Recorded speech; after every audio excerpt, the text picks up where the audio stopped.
Just because मैं अच्छा कमाती हूँ, अच्छी सैलरी, अच्छी जॉब है, मैं एक इंस्पिरेशन हूँ, ये फेयर नहीं है यार। Okay, I think this video is from just context दे रहा हूँ मैं Women's Day and probably लोगों ने कहा होगा भैया Happy Women's Day, आप inspiration हैं and she made this emotional music डाल के। जस्ट बिकॉज मैं अच्छा कमाती हूँ, अच्छी सैलरी, अच्छी जॉब है, मैं एक इंस्पिरेशन हूँ, ये फेयर नहीं है यार, ये फेयर नहीं है। वो तो फिर जो एक्चुअली इंस्पिरेशन है, जैसे कि मेरे घर पे जो मेड आती है, झाड़ू पोछा करती है, इतना सा कमाती है, 4 बच्चे हैं उसके, उसको पति नहीं है, उसके बच्चे आपस में खेल के एक दूसरे की को संभालते हैं जब वो काम करने आती है। तो वो तो सिर्फ एक छोटा सा अमाउंट कमाती है, 10 घर में झाड़ू पोछा करती है, तो उनके साथ फेयर है क्या वो? यार इंस्पिरेशन तो ऐसे लोग हैं, हम तो बहुत प्रिविलेज्ड हैं यार। एक टाइम था जब स्ट्रगल थी, बन गए, बट अब तो यार खाना बनाने वाली आती है, घर में झाड़ू पोछा करने वाली, सारी हेल्प है, हम कहाँ के इंस्पिरेशन यार। एक वुमेन को सिर्फ इस चीज से तोलना कि वो एक करियर में अच्छा आगे पहुंच गई तो वो इंस्पिरेशन, गलत है यार। तो वो अनफेयर है उन सारी औरतों के साथ जिन्होंने पूरा जीवन अपना घर संभालने में लगा दिया यार, जिन्होंने पूरा जीवन अपने बच्चों को संभालने में, पति को संभालने में, या फिर अपना घर चलाने में लगा दिया यार। Okay, so हम 8 चीज़ों के बारे में बात कर रहे हैं इन द सेम वीडियो। पहली चीज़ है इंस्पिरेशन, ठीक है। ये बात कर रही हैं प्रिविलेज की, मैं प्रिविलेज्ड हूँ इसलिए मैं शायद इंस्पिरेशन नहीं हो सकती। इंस्पिरेशन इंसान को अनप्रिविलेज होना पड़ेगा क्योंकि उनकी लाइफ अनफेयर है कुल मिला के। ऑल्सो क्योंकि मैं शुरू हुई, मैंने मेहनत करी, मैं सक्सेसफुल बन गई और इसलिए मैं आज प्रिविलेज में आ चुकी हूँ, इसलिए अब मैं इंस्पिरेशन नहीं हो सकती। It's actually the very reason why तुम बहुत बड़े इंस्पिरेशन हो एक्चुअल में लाइफ में। Just from an economic standpoint कि अगर कोई इंसान अपनी लाइफ में मेहनत करता है, ए सर्कमस्टांसेस थे जिनमें वो पहले था, उनको वो कॉन्कर करके अपनी इकोनॉमिक पूरी सिचुएशन बदल के बी जगह पे चला जाता है जहां पे वो अब स्टेबल है, प्रिविलेज्ड है जैसे वो कह रहा है। दैट्स दी स्टोरी जिससे लोग इंस्पायर होते हैं। जब हम कंपेयर करते हैं अपने आप को लोगों से जो कि हमारी तरह ही हैं और फिर वो सक्सेसफुल हुए, उससे लोगों को एक्चुअल में प्रेरणा मिलती है बहुत ज्यादा। क्योंकि आप भी किसी हमारी तरह पब्लिक स्कूल में गए होंगे पढ़ने के लिए, ज्यादा से ज्यादा आप अपर मिडिल क्लास होंगे, तो आप क्लियरली पहला सिंपल अगर इंस्पिरेशन के पॉइंट ऑफ व्यू से देखा जाए, आप हो इंस्पिरेशन, इसमें कोई डाउट नहीं है। दूसरा, इंसान के दिमाग में फंडामेंटल अजम्पशन है कि फेयरनेस एग्जिस्ट करती है, और वो इसलिए क्योंकि हमने जो समाज क्रिएट किया है, हमने एटलीस्ट कोशिश करी है हर समाज में कि फेयरनेस प्रिजर्व करे। तो मैं समझ सकता हूं फेयरनेस की मांग और चेष्टा कहां से आती है, क्योंकि हम समाज, आप लॉ में भी देखो तो आपके अंदर एक अंदर से आप सोचते भी नहीं हो लेकिन अज्यूम करते हो। The starting point of any justice system में ये होता है, जस्टिस मिलेगा, फेयरनेस है। अगर कॉलोनी में भी तुम मिनी सोसाइटीज ले लो कि 8 या 4 घरों की जो सोसाइटी मिनी सोसाइटी है, उनमें भी एक्सचेंज हो रहा है फेयरनेस की बेसिस में, तभी रिश्ते गहरे हुए हुए हैं, तभी इतने पूरी तरह से ट्रस्ट है एक दूसरे पे। मैं कहीं जा भी रहा हूं 1 हफ्ते के लिए तो मैं कह दे रहा हूं कि तुम उन आंटी क्या खाओगे रोज खाना, और वो खिला रही है, तुम्हें भरोसा है, कोई पैसा इन्वॉल्व नहीं है, बट वो टोटल प्रो सोशल नेचर है, अल्ट्रुइज्म है। तो सोसाइटी, आई अंडरस्टैंड, अटेम्प्ट करती है फेयरनेस।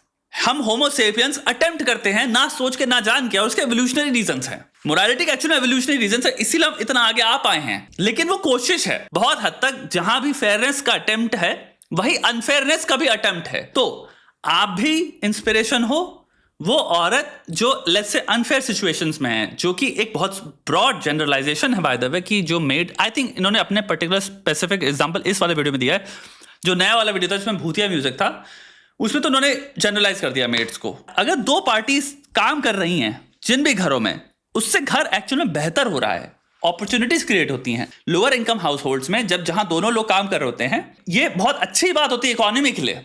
आप, आई इमेजिन, दिल्ली में रहते हो, गुड़गांव में रहते हो, they earn a lot of money now. Like I understand, तुम कह रहे हो वो छोटा सा पैसा कमाती है, फर्स्ट गिवन कि तुम लोग करोड़पति हो, every person can assume you guys are. I mean, अगर इतना आपको लगता है किसी की सिचुएशन में एम्पैथी आ रही है कि आप इतना इमोशनल हो जा रहे हो कि आप अपने खुद के अचीवमेंट्स नेगेट कर दे रहे हो, then maybe you can help them by giving them more money. एक महीने का 1 करोड़ है मेरी फॉर एग्जांपल इनकम, 50 लाख है, तो मेरे 25,000 कुछ भी नहीं है, कुछ भी नहीं है 25,000 मेरे लिए। एंड मे बी शायद ये देते हो, मे बी शायद ये देते भी हो, who knows. My point is कि दिल्ली में भी, गुड़गांव में हाउस हेल्प जो होती है, जो कुक होती हैं, they charge very well now. And I think काफी लोग होते हैं इन्हीं में से जिनको होता है कि हमारे को पता हमारा स्किल क्या है और हमारी डिमांड कितनी है, and they charge very very high. बहुत लोगों में जानता हूं जहां पे लोग अफोर्ड ही नहीं कर पाते इनको, और वो स्टार्ट हुई थी लेट्स से 2500 रुपए पर घर, और उनको अब होते होते 4 साल हो गए लेट्स से, तो उनका स्किल अब बहुत डेवलप हो गया है, तो वो मांग रही 5-10 हजार। तो पर घर में भी अगर 5-10 हजार कोई मांग रहा है, दे अर्न एक्चुअली 50,000 होगी ना इनकम। तो ये कहना कि वो उनकी इनकम कम है या बहुत कम है, ये भी थोड़ा सा आई थिंक इग्नोरेंट है। They have the capacity to earn very well. I understand single mother जिनके हस्बैंड नहीं है, हार्ड सिचुएशन, आई अंडरस्टैंड। 4 बच्चे, एक माता जी हैं बेचारी, वो मैं तो वहां पे अगर मैं होता मैं जरूर हेल्प करता अपने तरफ से, क्योंकि मुझे पता है इनकी सिचुएशन कितनी खराब होगी। 4 बच्चों के स्कूल भेजना, स्कूल की fees, I understand that has nothing to do with you, that has nothing to do with any person who is looking at you and thinking कि if by achievement you have turned your life around and now have achieved privilege of this order, it gives me inspiration कि ये मेरे साथ भी हो सकता है। This is a great feeling. This actually is a very good motivation. Psychology में research after research, social comparison theory के अंदर आपको मिल जाएगा। जो similar peer groups होते हैं या फिर जिनको हम similar others समझते हैं, उनकी जब हम सक्सेस स्टोरीज देखते हैं या फिर देखते हैं कैसे बढ़े, हम खुद इंस्पायर होते हैं, क्योंकि हमें लगता है ये कर सकता है तो मैं भी कर सकता हूं। लास्ट चीज, हाउसवाइफ का जनरलाइजेशन। आई थिंक हाउसवाइफ्स कोई घर बैठ के अबला नारी नहीं है। I think they are doing also a duty, जहां पे the husband is doing their duty, तभी घर चल पाता है। It's a very simple way of looking at it and it's a divergent way of looking at it. Maybe you can be an inspiration, the housewifes can be an inspiration as well, the person who works at your house जिनके husband नहीं है, that is also an inspiration. 5 people can be an inspiration at once. We don't have to play the or and only this. हमें convergent game खेलने की जरूरत नहीं है, हम एक डाइवर्जेंट गेम भी खेल सकते हैं, right? We can't be like मैं इंस्पिरेशन नहीं हूं, ये भी इंस्पिरेशन है, ये भी इंस्पिरेशन है, ये भी इंस्पिरेशन है, ये भी इंस्पिरेशन, सर ये इंस्पिरेशन है। Why do we have to think convergently? All of you are inspirations.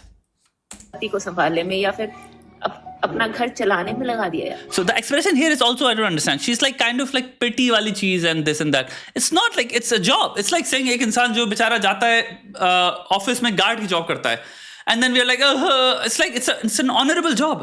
Why are we now like this is something जो I think inherently अपने दिमाग में mental representations रख लिए हैं जो prejudice हैं, and prejudice से मतलब कि हम उनको देख रहे हैं तरस से, and वो इंसान सामने वाला कह भी नहीं रहा कि मेरे को I need pity.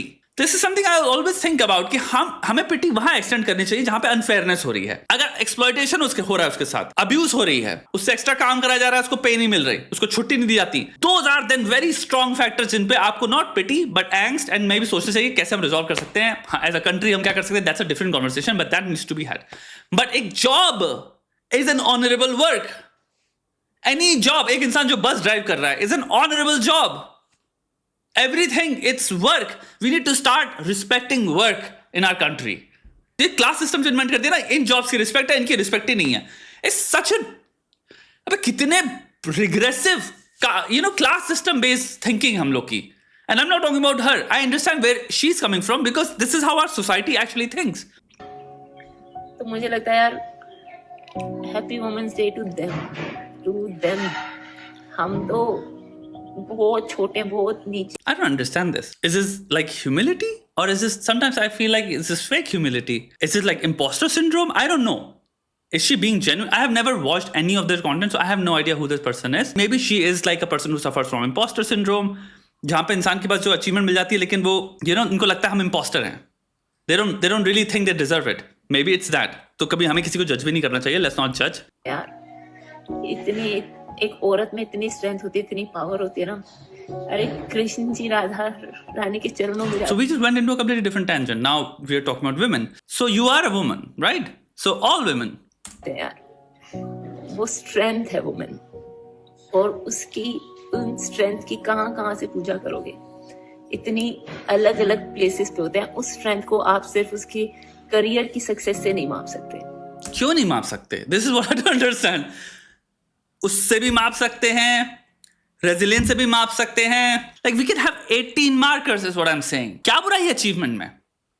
एक औरत का achievement is not just achievement. May be उसको पाने में उस इंसान को पता नहीं क्या क्या चीजें करनी पड़ी हो, किन किन चीजों से गुजरना पड़ा हो। आप ये नहीं कह सकते आपने बस अचीव किया है।